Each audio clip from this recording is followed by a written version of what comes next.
எண்ணற்ற உயிரினங்களின் வாழ்விடமாகவும் கப்பல் வணிகம் மூலம் அந்நிய செலாவணியை கொட்டித்தரும் கடல் தரும் பயன்கள் அளவிட இயலாதவை.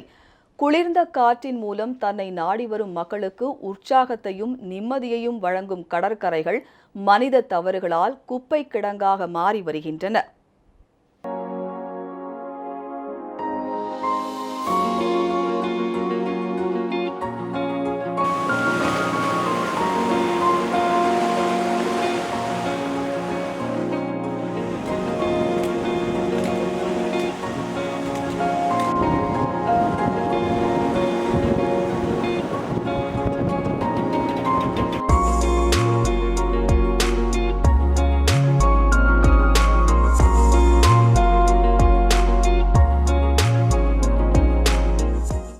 நீல நிற ஆடை, அலைகள் என்னும் நெடுங்கூந்தல் கொண்ட கடல் மகள் என்னும் எழில் மகளை கண்டால் மனதில் உள்ள கவலைகள் யாவும் காற்றில் நுரையாக பறந்து விடுகிறது. உப்பு, பவளம், மீன்வளம், பாசிகள், ஆழ்கடல் தாவரங்கள் என இனம் காண முடியாத எண்ணற்ற வளங்களை கொண்ட இயற்கையின் மாபெரும் புதையலாக கடல் விளங்குகிறது. திரைக்கடல் ஓடியும் திரவியம் தேடு என்ற முதுமொழிக்கு ஏற்ப பல்வேறு நாடுகளுடனான வணிக தொடர்பை ஏற்படுத்தி தரும் பாலமாக விளங்கும் கடல் நாட்டின் அந்நிய செலாவணிக்கு மிகப்பெரிய ஆதாரமாகவும் உள்ளது.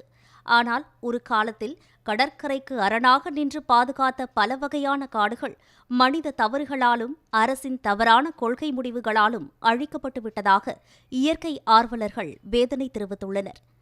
வடகிழக்கு பருவகாலம் வந்தால் கடல் கொந்தளிக்கிறது என்று சொன்னால் அந்த கடல் பொங்கி வரும்போது அந்த கடல் நீர் வருவதை பிரமிடு போன்ற மணல் குன்றுகள் ஈர்த்து கொள்ளும், உள்வாங்கிக் கொள்ளும். அந்த மணல் குன்றுகளை எல்லாம் சூறையாடி கொண்டு சென்று விட்டார்கள். கடலோர காடுகள், அந்த கடலோர காடுகள் இயற்கை அரண்கள் வருஷம் நாகப்பட்டினத்துல எல்லாம் புயல் வரும், எந்த மாவட்டத்தை வேணாலும் தாக்கும். அதற்கெல்லாம் அரணாக இருந்தது இயற்கை அரண்கள். இதோ தெரியுத மொடசல் காடு, இந்த காடு ஏறத்தாழ 1 கிலோமீட்டருக்கு பெரிய காடு. அந்த காடே இல்லாத அளவிற்கு ஒரு நிலை வந்ததற்கு காரணம் மனித வெறி, இயற்கை அழிக்க வேண்டும் என்ற கொடூர தன்மை. அதனுடைய விளைவு அது அத்தனையுமே அழிச்சு முடிச்சிட்டாங்க. அதே நேரத்தில் தொழிற்சாலை கழிவுகள், எண்ணெய் கழிவுகள், கப்பல் கழிவுகள், சுரங்க கழிவுகள், நெகிழி குப்பைகள் என கடல் மீது பல முனை தாக்குதல்கள் நடத்தப்பட்டு வருகின்றன. பொழுதுபோக்குக்காக குடும்பத்துடன் கடற்கரைக்கு செல்லும் மக்கள் நெகிழி குப்பைகளை வீசி எறிந்துவிட்டு வீடு திரும்புகின்றனர். இதுபோன்ற குப்பைகள் ரசாயன மாறுதல் அடைந்து கடல்வாழ் உயிரினங்களை பலி வாங்குகின்றன. ஆண்டுதோறும் 6,40,000 டன் நெகிழி குப்பைகள் கடலில் வீசப்படுகின்றன. இதன் மூலம் 10 லட்சம் கடல்வாழ் உயிரினங்கள் அழிவதாக ஆய்வறிக்கைகள் தெரிவிக்கின்றன. மீன்வளம் அழிந்தால் அவற்றை நம்பியுள்ள மீனவர்களின் வாழ்வாதாரமும் கேள்விக்குறியாகிவிடும் தானே.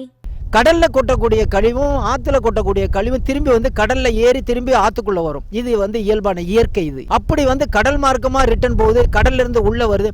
இப்படி வரக்கூடிய நேரத்தில் 5 நாட்டுக்குள்ள மீன் உற்பத்தி வளரக்கூடிய அந்த மீன்கள் இந்த நச்சு பொருளை சாப்பிட்டு அந்த மீன் உற்பத்தி அழிஞ்சு போகுது. இதையெல்லாம் பாதுகாக்க வேண்டிய கடமை சுற்றுச்சூழலுக்கு இருக்கு, வனத்துறைக்கு இருக்கு, மீன்துறை இருக்கு. மீன்துறை நினைச்சாலே வேடிக்கையா இருக்கு. மீனவர்களுக்கு ஏற்படக்கூடிய சிக்கலை போக்க வேண்டிய கடமை, முதல் பொறுப்பு கடமையும் மீன்துறைக்கு இருக்கு.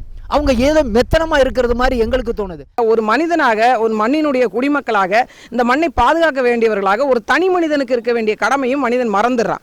எந்த இடத்துல வேணாலும் எதை வேணாலும் போட்டு போகலாம். இப்போ மற்ற நாடுகளில் நீங்கள் போய் பார்த்தீங்க அப்படின்னா ஒரு குப்பையை சாலை ஓரத்தில் போட முடியாது. போட்டால் உடனே காவல்துறை நிற்கும். சட்டங்கள் அங்கே கடுமையாக இருக்குது, தண்டனைகள் கடுமையாக்கப்பட்டிருக்கு. அதனால் அங்கே இருக்கக்கூடிய சூழல் பாதுகாக்கப்படுது. ஆனால் இந்தியாவில் இருக்கக்கூடிய, குறிப்பாக தமிழ்நாட்டில் இருக்கக்கூடிய இந்த கடற்கரை முழுமைக்கும் பார்த்தீங்க அப்படின்னா எந்த சூழல் பாதுகாப்புக்கான ஒரு அங்கீகாரமோ அதுக்கான ஒரு திட்டமிடலோ கிடையவே கிடையாது அப்படின்னு தான் சொல்லணும். இதுவரைக்கும் ஒதுக்கப்பட்ட நிதிகளை சரியாக செயல்படுத்தி இருந்தா, இவங்க சொல்லப்படுற எழுத்தளவில் கொடுத்துருக்காங்க இல்லையா, அந்த எழுத்தளவில் கொடுக்கப்பட்ட விடயங்கள் சரியாக முறைப்படுத்தப்பட்டிருந்தா உலக நாடுகளிலேயே ஒரு முறையான கடற்கரையாக தமிழ்நாட்டினுடைய கடற்கரை இருந்திருக்கும்.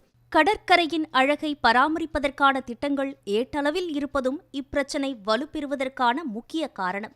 பொதுமக்களின் சமூக அக்கறை மற்றும் கடுமையான சட்டங்கள் மூலம் மட்டுமே கடல் வளத்தை அழிவில் இருந்து பாதுகாக்க முடியும் என்பதில் மாற்றுக் கருத்துக்கு இடமில்லை.